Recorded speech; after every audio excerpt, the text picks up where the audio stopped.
আসসালামু আলাইকুম।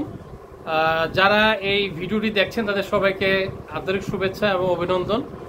অ্যাকচুয়ালি আমার রিসেন্ট একটা পোস্ট আমি পিনাকি ভট্টাচার্যকে নিয়ে করেছিলাম। ওটার ব্যাপারে আমার অবস্থানটাকে একটু ক্লিয়ার করার জন্য আমার মনে হলো যে আমি একটা ভিডিও পোস্ট করি। তো পিনাকি ভট্টাচার্য উনি একজন বুদ্ধিজীবী টাইপের লোক। তো আমি প্রথম খুব একটা আসলে আমার জব আমি লাস্টে বলতেছি, অ্যাকচুয়ালি আমি যে জব করি সেটা হলো যে এটার সাথে অ্যাকচুয়ালি আমার টাইম পাই না তেমন একটা এগুলো দেখার। তো আমি ফেসবুকে মাঝে মাঝে ওনার ওই ভারত বিরোধী, ভারতীয় পণ্য বিরোধী, ভারতীয় এয়ারলাইন্স বিরোধী, টোটাল ভারতকেই ব্লক করে দিয়ে উনি ইন্সপায়ার করতেছেন সবাইকে যে আমরা ভারতকে বয়কট করে দিই। তো তখনই আমার ভিতরে একটা ইন্টেনশন কাজ করলো যে লোকটা তো মনে হয় সাধারণ কেউ না, তো ওনাকে নিয়ে একটু স্টাডি করি। তো আমি তার ইউটিউব চ্যানেলে যাই, প্রথমে সাবস্ক্রাইব করি এবং দেখলাম যে তার 2.3 মিলিয়ন সাবস্ক্রাইবার অলরেডি তার আছে। তো উনি কি করেন, তো উনি যে লেকচারগুলো উনি দেন তার প্রায় 50টারও অধিক আমি লেকচার শুনি এবং লেকচারগুলো কিন্তু আমার ভালো লেগেছে। ভালো লাগার পরে আমার মনে হলো যে আমি যে লেকচারগুলো দেখলাম এবং ওনাকে নিয়ে যে একটা স্টাডি করলাম, তো একটা আর্টিকেল যেহেতু ছোট বা কিছু একটা nothing that's just my observation, তো এইটা লেখা যায় কিনা। তো এক সময় একটু সময় পেলাম, তো লিখে দিলাম। এই পোস্টটা আমার ফেসবুকেও দিয়েছি এবং আমার ইয়েতেও দিয়েছি, আমার লিঙ্কডইনেও দিলাম।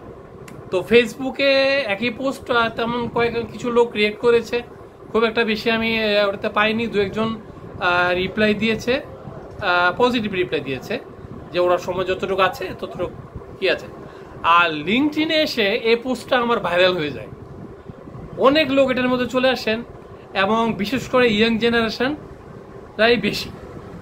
তো এখন আমি যেটা বলতে চাচ্ছি, আপনারা যদি কেউ আমার এই পোস্টটা না দেখে থাকেন, দয়া করে যদি সময় পান আমার টাইমলাইনে যে পোস্টটা দেখবেন। এখানে পিনাকিকে আমি কোনো ছোট করিনি বা বড়ও করিনি, ওনার কোনো সমালোচনা করিনি, কিচ্ছুই করিনি। আমি জাস্ট আমার অবজারভেশন, উনি যে লেকচারগুলো উনি দেন ওটাকে নিয়েই আমি একটা ছোট্ট আমার একটা আর্টিকেলের মতো আমি এটা পোস্ট করেছি যে উনি কি করেন। তো ঠিক আছে, তো এটার এগেনিস্টে যা আসলো সেগুলো নিয়ে আমি আজকের এই ভিডিওটা আমি অ্যাকচুয়ালি করতেছি আমার অবস্থানটা বুঝিয়ে দেওয়ার জন্য। তো আসলো কি, প্রথমে কেউ বলতেছে আমাকে আমি দালাল, নতুন দালালের আগমন। তো কিসের দালাল, এটা কি আওয়ামী লীগের দালাল না বিএনপির দালাল না মাগির দালাল, আই ডোন্ট নো উনি কি বুঝাইছেন।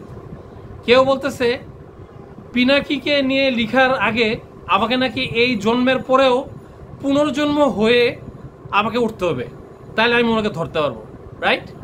কেউ বলতেছে আপনি পড়াশোনা স্টাডি ভালো মতন করেন নাই, হ্যাঁ আপনি তাকে নিয়ে অনেক স্টাডি করতে হবে, ওনার মতো লোকের সাথে কথা বলতে গেলে আপনি নিজে কি দেখেন, হ্যাঁ আমি কি আমার মতো লোক, সাধারণ লোক, আপনি কি কার সাথে আপনি লিখতেছেন, এই ধরনের মন্তব্য। কেউ বলতেছেন আপনি আওয়ামী লীগের, ঠিক আছে। তারপরে কেউ লিখতেছে যে আপনি আপনার প্রফেশন, একজন লিখলো যে আমার প্রোফাইল উনি দেখছেন, প্রোফাইল দেখার পরে 2বার উনি পড়েছেন আমার প্রোফাইল, পড়ে উনি আমাকে বললেন যে আপনি এই পোস্ট দেওয়ার কারণে আপনি নিজের প্রফেশনকে কলঙ্কিত করেছেন। তো যাই হোক ভাই, তো আমি আমার প্রসঙ্গ আপনারা দেখেন আবার। তো আমার যে পরিমাণ এই পোস্টটা ভাইরাল হয়েছে এবং যারা কমেন্ট করেছে প্রায় 200-র মতো কমেন্টস এসেছে, এর মধ্যে 80 থেকে 90% হচ্ছে আমার এগেনিস্টে, ঠিক আছে। যেই দু একটা উদাহরণ দিলাম এই ধরনের, এবং তারা হচ্ছে ইয়াং জেনারেশন।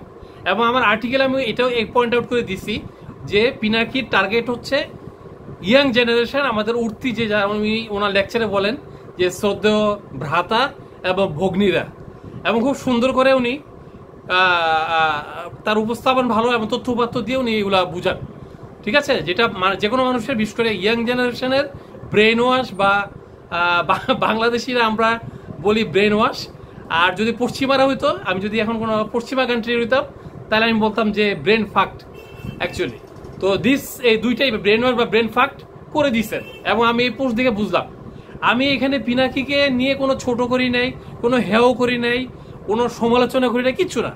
আমি যে গবেষণাটা করেছি এই গবেষণাটা বা অবজারভেশনটা আমার, সরি ভুল করেছি, আমি গবেষণা করি নাই, আমি তার এই ভিডিওগুলো দেখে তার ইন্টেনশন এভরিথিং দিয়ে আমি আমার মতো করে উনি যা করেন সেটাই তুলে ধরছি, যাতে যারা আমার মতো পিনাকিকে নিয়ে তেমনটা ঘাটাঘাটি করেন নাই, বা পিনাকিকে বা উনি কেন এই ইদানিংকার এই ছাত্র বৈষম্য বিরোধী ছাত্র আন্দোলনের সময় এত জনপ্রিয়, তো উনি এখন থেকে না, অনেক আগের থেকে উনি লিখতেছেন, হ্যাঁ 10 বছর আগের থেকে উনি লিখতেছেন, আওয়ামী লীগের বিরুদ্ধেই উনি মূলত লেখেন, বলেন ভিডিওগুলো তার সব ইয়া হয় আওয়ামী লীগের বিরুদ্ধে, হাসিনা সরকারের বিরুদ্ধে।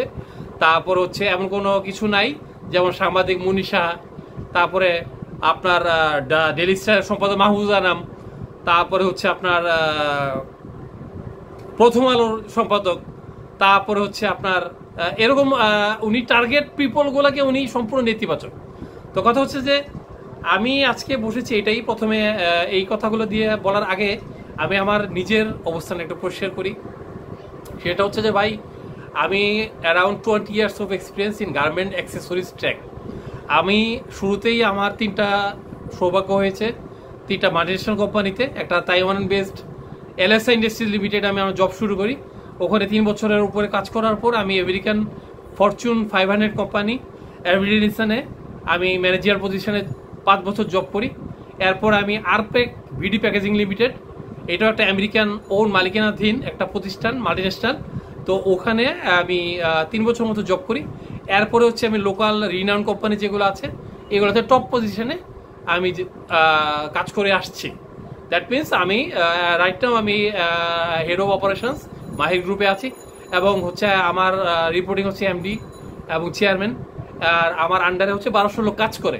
তো আমি অশিক্ষিত, অর্ধশিক্ষিত, শিক্ষিত নামের অশিক্ষিত বা উচ্চশিক্ষিত এর থেকে নিয়ে কাজ করি। তো শিক্ষিত নামের অশিক্ষিত কেন বললাম, গ্র্যাজুয়েশন মাস্টার্স কমপ্লিট করার লোক প্রোডাকশন বলেন, সেলসে বলেন বা মার্চেন্ডাইজ দিকে বলেন, তারা 1-2 লাইন মেল লিখতে পারে না। তো এই কারণে এই কথাটা বললাম, তাদের মেলগুলো আমার পাজেলের মতো, মানে ওরা মেলগুলো রেখে ছাড়া ছাড়া, মানে এগুলোকে এক করে আমাকে বুঝে নিতে হয় যে উনি কি লিখতে চাচ্ছেন। ঠিক আছে, এদিকে না বাড়াই। তো আমি খুবই সাধারণ মানুষ ভাই, আমি শাহজাহান ইউনিভার্সিটিতে কেমিক্যাল ইঞ্জিনিয়ারিং কমপ্লিট করেছি। এরপরে চাকরিরত করারত অবস্থাতে আমি জাহাঙ্গীরনগর থেকে এক্সিকিউটিভ এমবিএ করেছি ফিনান্স অ্যান্ড ব্যাংকিংয়ের উপরে।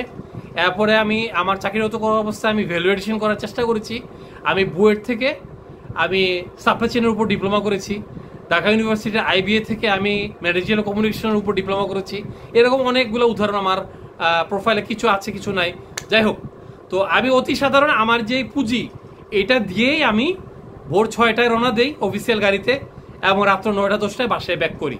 আমার ফ্যাক্টরিগুলো সাধারণত আপনি জানেনই, ফ্যাক্টরিগুলো হয় গাজীপুর, নাহলে নারায়ণগঞ্জ, নাহলে ময়মনসিংহ, এগুলা। তো রাইট নাও আমি মাওনার কাছে একটা ফ্যাক্টরিতে কাজ করি মাহির গ্রুপের। তো এখানে আমাকে এই হলো আমার লাইফ স্টাইল। এখানে আমার জন্য সোটা সময় বের করা। তো যে সময়টা আমি ট্রাভেলিংয়ে থাকি ওই সময় চেষ্টা করি যে এরকম দেশের কি অবস্থা বা এরকম যে খোঁজ খবরগুলো আমি আপডেট থাকার চেষ্টা করি। ইউটিউবে ঢুকে বা অনলাইনে যে টেলিভিশনগুলো আছে তারা লাইভ চ্যানেল ফোরকাস্ট করে, এগুলো দেখি বিয়ে করি। তো কথা হচ্ছে যে ভাই, আসলে আপনারা যারা আমাকে নিয়ে গালাগালি করতেছেন বা আমি কি পোস্ট দিছি এটা ভালো মতো না বুঝেই, হ্যাঁ আমি কিন্তু লিখেও দিছি, আপনি লাস্টের 2 লাইন পড়েন যে এখানে এই পোস্টটাকে আপনারা বিভিন্ন জন বিভিন্নভাবে নিতে পারেন, বাট উল্টোপাল্টা কমেন্ট করেন না। আমি জাস্ট আমার অবজারভেশনটাকে এখানে তুলে ধরছি, আর কিছু না। তো এখন বলেন ভাই, এই দেশে বিএনপি আসলেই কি, হাসিনা আসলে কি, বা জামাত আসলে কি, পিনাকি ভট্টাচার্য আসলে কি, বা বৈষম্য বিরোধী ছাত্র দলের মতো একটা এবি পার্টিও যদি আসে, আমার কি ভাই বলেন? আমার কিছু যায় আসে না, কারণ আমার দিন শেষে চাকরি করে খেতে হবে, ঠিক না?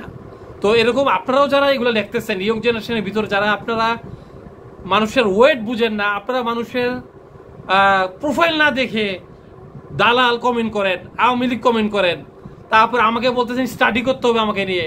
হ্যাঁ, আপনি জানেন আমি কটা বই স্টাডি করছি? আপনারা আমার সম্বন্ধে জানেন আমি কে বা কি? আমি সাধারণ, বাট আমার নলেজ পাওয়ার আমার আব্বা আমাকে দিয়ে গেছেন। আমার আব্বা একটা কথা বলছেন যে বাবা, তোমাকে আমি ধন দৌলত বাড়ি গাড়ি কিছু দিয়ে যেতে পারি নাই, তোমার আমি বিদ্যাটা দিয়ে গেছি, এটা নিয়ে তুমি চলবা, ঠিক আছে ভাই? তো এখন কথা হলো যে আজকে যারা আপনারা করতেছেন, পিনাকি কি আপনাদেরকে দিবে? আমি একটা কমেন্ট অ্যাড করছি আপনাদের এইসব ভাইরাল কমেন্টের কারণে, একটা পয়েন্ট আমি অ্যাড করছি, সেটা হচ্ছে পিনাকি এটা আমি উল্লেখ করি না আগে, এখন অ্যাড করছি একটা পয়েন্ট দিয়ে। চরম গালাগালি করেন উনি, এবং গালাগালির মাত্রা যদি আমি তুলনা করি আমাদের এলাকার, আমি তো ছোট থেকেই বড় হয়েছি আমার এলাকায়, আমার নিজস্ব বাড়ি, আমি এখানে এলাকা, আমি ইব্রাহিমপুরের স্থানীয়। তো আমার বন্ধুরা অনেকে অপরাধ জগতে আছে যারা নন মেট্রিক 7-8 থেকেই মনে করেন যে অস্ত্র নিয়ে ঘুরেফেরা করে, তারা টঙে বসে রকে বসে চা সিগারেট খেতে খেতে যে ধরনের গালাগালাজ করে, হ্যাঁ, এবং প্র্যাকটিক্যাল লাইফও কিন্তু ওখান থেকে আসে, মানুষের কথাবার্তার থেকে তার যে রুট এটা কিন্তু বোঝা যায়। পিনাকির ফাদার নাকি টিচার ছিল, তো টিচার তো আমি যত আমাদের ফ্রেন্ড সার্কেল বা আমি আশেপাশে দেখছি, টিচারদের ছেলেরা কখনোই মুখ দিয়ে বাজে কথা বা বাজে জায়গায় যাওয়া এগুলো আমি দেখি নাই। বাট পিনাকি যেমন কথায় কথায় বালছাল, হ্যাঁ, তারপরে মুনিশাহকে বলে যে হিজরা শাহ, তারপরে মাহফুজা নামের মতো লোককে বলে ওনার নাকি ইয়া নাই, যৌবন নাই, হ্যাঁ, উনি এটাও হাসতে হাসতে বলে উনি স্কুলে যখন পড়তো বগুড়া স্কুলের সামনে কে নাকি হালুয়া বিক্রি করতো কোন মহিলা, তো তাকে বুঝে যে 2 ডোজ হালুয়া খাইলেও আপনারটা খারাইবো কিনা সন্দেহ, এরকম খোলামেলা উনি বলে। এগুলা কি কোনো একটা শিক্ষিত লোকের বা ইয়া লোকের কথা ভাই? ওনাকে নিয়ে আমি স্টাডি করছি, এগুলো আমি আমার পোস্টে কিন্তু দেই নাই। উনি ডাক্তার MBBS, তারপরে উনি নিজের মতো একটা ওষুধ কোম্পানি করছেন যেটা কিন্তু প্রশ্নবিদ্ধ। হ্যাঁ, আমি ওগুলো জানতাম না, যখন আমি পড়ে দিচ্ছি এরপরে অনেকে আমাকে কিন্তু ওই যে 10% বললাম, 90%-এর ভিতরে 10% যথেষ্ট ভাই। 10% লোকে কিন্তু আমার পক্ষে কথা বলছে এবং পিনাকে নিয়ে কথা বলছে। এমনকি একজন সিনিয়র লোক বলছে যে আপনি যে ওনাকে নিয়ে লিখছেন, ওনাকে নিয়ে লেখা টাইম ওয়েস্ট করার মতো কিছু না। উনি আমাকে আর বরঞ্চ এরকমভাবে বলছেন যে এরকম উনি না যে ওনাকে নিয়ে টাইম ওয়েস্ট করবেন আপনি। তো যাই হোক, আমি ভাই শ্রদ্ধা করি, সবাইকেই শ্রদ্ধা করি। তো আমার একটা কথা দিয়ে আমি শেষ করে দিচ্ছি, সেটা হলো যে পিনাকি ভাই, দিন শেষে কিন্তু আপনারা আমার এই রাজনীতি, পিনাকি বা তারেক জিয়া এগুলো দিয়ে কাজ হবে না ভাই। আমাদের শিক্ষাগত যোগ্যতা, আমাদের সিভি, আমাদের এগুলোতে কিন্তু আপনাকে চর্চা করতে হবে, আপনাকে আপনার কেরিয়ারে ইনভেস্ট করতে হবে। হ্যাঁ, যদি বাংলাদেশে আপনি ভালো একটা লেভেলে যাইতে চান তো পিনাকি চাকরি দিবে না। বরঞ্চ যদি বলেন, আমি উইলিংলি বলি যেটা আমি করি, সেটা হচ্ছে যে আপনি যদি আমার সাথে ভালো টার্ম রাখেন, আমার সাথে যোগাযোগ রাখেন, তাহলে আপনি আমার দ্বারা যদি জব প্রয়োজন হয়, হোক এটা আপনি ফ্রেশার, হোক আপনি মিড ম্যানেজমেন্টে আছেন, বা হয়তো আপনি টপ লেভেলে যাই এখন ফাইসে গেছেন, কারণ মালিকদের অবস্থা তো ভালো না, এক এক মালিক এক এক ধরনের। হ্যাঁ, আমি নাম বললাম না, যে কোনো বড় বড় গ্রুপের কথা বললেই তারা সবাই ব্যাংকরাপ্ট। এই যে এখন সব ধরা পড়তেছে, হ্যাঁ, এখন যে উপদেষ্টা মণ্ডলীর যে নতুন যে এখনকার যে সরকার, তো উপদেষ্টা মণ্ডলীর ইয়াতে এখন কিন্তু অনেকেই এই যার যার গাট্টি বুস্কা নিয়ে মনে করেন যে পালানো বা কার্ড আঁকাইয়ের মধ্যে আছে। তো বাংলাদেশের শিল্প ইন্ডাস্ট্রিতে যে মালিকরাই আছে, কেউ কিন্তু নিজে 1 পয়সা টাকা দিয়ে বা নিজেরা ইয়ে করেন নাই, এগুলো ব্যাংক লোন থেকে। তো এই কথা হলো যে এখন আমার সাথে রিলেশন রাখলে আমি কিন্তু আপনাকে একটা জব দিতে পারবো। কিভাবে? তো আমার এই 20 বছরে অনেক নেটওয়ার্ক, তারপরে যে গ্রোয়েন এক্সেল, HR কানেকশন সহ এরকম থার্ড পার্টি রিক্রুটারদের সাথে আমার অনেক নেটওয়ার্কিং হয়, ওরা আমার কাছ থেকে জব চায়, বা আমিও সময় প্রবলেম হইলে আমিও ওদের কাছে আমার সিভি আপডেট থাকলে আমি বলি দেখেন ভালো জবের জন্য। তো কথা হচ্ছে যে এইটা আমার বলে রাখি যে আমার এই কথা শুনে আবার আমার উপর লুটিয়ে পড়েন যে চাকরি দেন, কারণ আপনাকে জব দিয়ে আমার কোনো লাভ নাই। বাট আপনাকে জব দিলাম, তো দেওয়ার যদি আপনি ওই কোম্পানিতে কোনো একটা ইনসিডেন্ট করেন, ফর এক্সাম্পল চুরি বা মেয়েগঠিত ব্যাপার, অথবা আপনি 2 মাস করে চলে আসছেন, হইতেই পারে আপনার ভালো লাগে নাই, কিন্তু তখন কিন্তু চাপটা আমার উপরে পড়বে যে রেফারেন্সকে কার রেফারেন্সে আসছে, তখন আমরা ধরবো। এই জন্য আমি তাদেরকে জব দিই, এবং প্রতি মাসে দেখবেন আমার টাইম লাইনে গেলে আমি 2-1টা জবের পোস্ট দিয়ে রাখি, কারণ অনেকে আমার ভাই ব্রাদার বা আমার কলিগরা চায় লোক, কমার্শিয়ালের লোক লাগে, মার্কেটিংয়ের লোক লাগে, প্রোডাকশনের লাগে, তো আমি করার চেষ্টা করি। তো এই আর কি, আর কি বলবো। তো যাক, আমার জানতে যদি কোনো ভুল ত্রুটি আপনারা ক্ষমা করে দিয়েন। তো সবাইকে শুভেচ্ছা, এবং আশা করি সবাই ভালো থাকবেন এবং বোঝার চেষ্টা করবেন।